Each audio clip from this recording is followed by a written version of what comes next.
नमस्कार सभी को। मेरे YouTube चैनल में आप सभी का स्वागत है। हम भक्ति संतों के कड़ी में हमारे जो संत हैं, 3 नंबर के संत हैं, वो है संत शिरोमणि रविदास जी या रैदास जी। रविदास जी या रैदास मूलतः बनारस के रहने वाले थे और उन्होंने अपनी कर्म स्थली है वो राजस्थान को बनाया। पूरा जीवन है वो राजस्थान में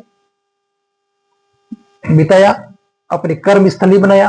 रेगर समुदाय से ताल्लुक रखने वाले संत रविदास जी पाखंड, अंधविश्वास, जाति प्रथा इनके घोर विरोधी थे और इन्होंने घोर इन पर टिप्पणी भी की और इनका विरोध भी किया। ये इनकी एक कहावत है, कठौती में गंगा, मन चंगा तो कठौती में गंगा, यानी मन चंगा होना चाहिए, फिर आपको कहीं भी कोई तीर्थ यात्रा या और करने की जरूरत नहीं है। आप में यानी कि आपके मन में मैल नहीं होना चाहिए, फिर आप एकदम पूर्ण पुरुष हो। ये मीरा के समय, जो मीरा का काल है, वो मीरा के समय चित्तौड़ आए और कुंभ श्याम जो मंदिर है चित्तौड़ में, वहां उनकी छतरी बनी हुई है। ये राजस्थान कब आए?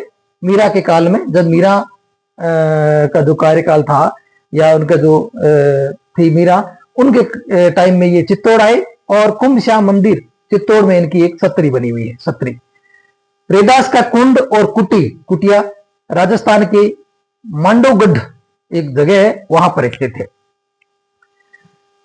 उनके उपदेश रैदास की पर्ची ग्रंथ में है और वो जूते सिलाई का काम करते थे और साथ के साथ ये गीत और भजन गाया करते थे।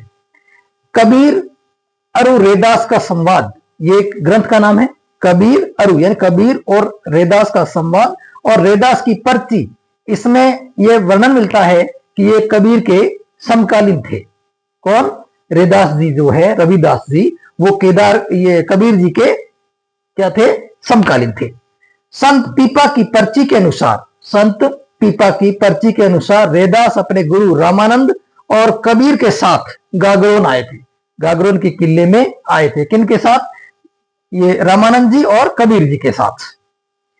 वे तीर्थ, व्रत, जाप, तप, मंदिर में नाच गान, वन गमन, सिरमुंडन आदि आडंबरों में विश्वास नहीं करते थे। यानी ये अंधविश्वास, पाखंड, मूर्ति पूजा, इन सब का विरोध करते थे और केवल निर्गुण भक्ति में विश्वास रखते थे। और जातिवाद और पाखंड, अंधविश्वास, इन सब पर इन्होंने चोट करी। तो इनकी जो छतरी है वो कहां लगी हुई है? चित्तौड़ में। चित्तौड़ में इनकी छतरी बनी हुई है कुंभ श्याम मंदिर के पास में। और अंधविश्वास का इन्होंने घोर विरोध किया और पाखंड, अंधविश्वास, इन सब चीजों का विरोध किया। और इनकी रैदास की पर्ची और कबीर अरु रैदास के संवाद, इनमें इनका कबीर जी के समकालीन होने का जो है वो वर्णन मिलता है। और ये कबीर जी और रामानंद जी के साथ में कहां आए थे? गागरोन आए थे। ये संत शिरोमणि रैदास जी के बारे में जो सामान्य जानकारी, जो प्रश्न पूछे जाते हैं परीक्षाओं में, उससे संबंधित ये चीजें हैं वो लगभग आ गई है। और बहुत ही मतलब तार्किक जो बातें होती है ना, उस टाइम उन्होंने उस अपने कर्म स्थली में जन जागरण फैलाया और सबको बराबर माना कि कोई ऊंचा नीचा नहीं है, सभी के सभी एक ही रास्ते से आए हैं, सभी से सभी जो एक ही प्रकार के व्यक्ति है, सब के सब लोग हैं वो समान रूप से है, कोई ऊंचा नहीं, कोई नीचा नहीं, सबके सब बराबर हैं। और जातिवाद, पाखंड, मूर्ति पूजा, इन सब का उन्होंने विरोध किया। तो ये थे हमारे संत शिरोमणि रैदास जी। नमस्कार, धन्यवाद। चैनल को शेयर, लाइक और सब्सक्राइब जरूर कीजिए।